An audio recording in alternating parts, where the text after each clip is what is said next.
Model academy কর্তৃক আয়োজিত online ক্লাসে প্রথম শ্রেণীর ছোট্ট সোনামণি তোমাদের স্বাগত। কেমন আছো তোমরা? আশা করি ভালো আছো, যে যেখানেই আছো নিরাপদে আছো। আমি সাথী রায়, সহকারী শিক্ষক, মডেল একাডেমি। আজকে আমি তোমাদের মাঝে চলে আসলাম বাংলা ক্লাস নিতে।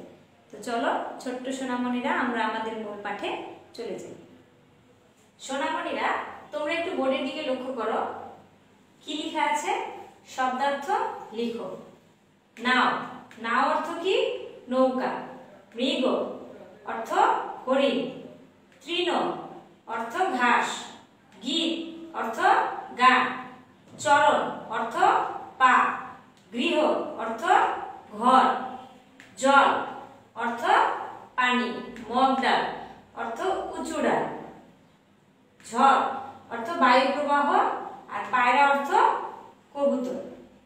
আশা করি তোমরা শব্দার্থগুলো খাতায় লিখে নিয়েছো। দেখো আমাদের এরপরে কি দেওয়া আছে? শূন্যস্থান পূরণ করো। 1 নাম্বার শূন্যস্থান, আমাদের দেশের নাম। এখানে আমাদের খালি আছে, বলতো আমাদের এই খালি জায়গাটাতে কি হবে? বাংলাদেশ। আমাদের দেশের নাম কি? বাংলাদেশ। হ্যাঁ, তোমরা সবাই জানো আমাদের দেশের নাম বাংলাদেশ। এরপরে 2 নাম্বার দেখো, মুক্তিযুদ্ধের ডাক দিলেন। এখানে আমাদের খালি আছে, তাই এখানে আমাদের কি হবে? মুক্তিযুদ্ধের ডাক দিলেন বঙ্গবন্ধু। তাহলে মুক্তিযুদ্ধের ডাক দিলেন কে? বঙ্গবন্ধু।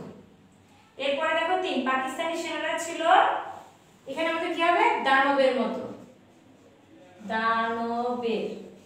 দানবের মতো।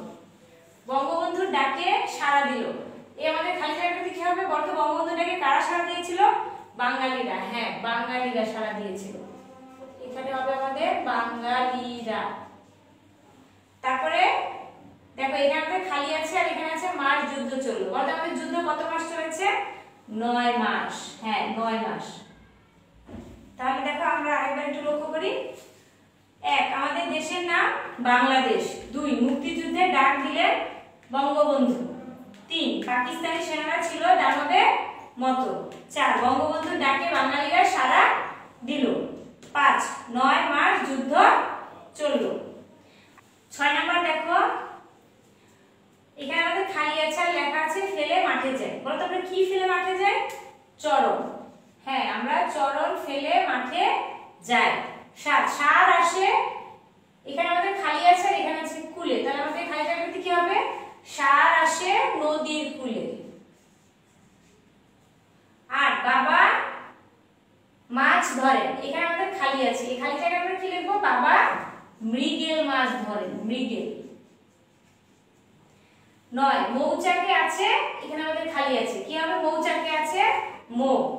10, মাঝি খালি আছে আমাদের এখানে আর ধরেন, তাহলে মাঝি কি ধরেন বলতো?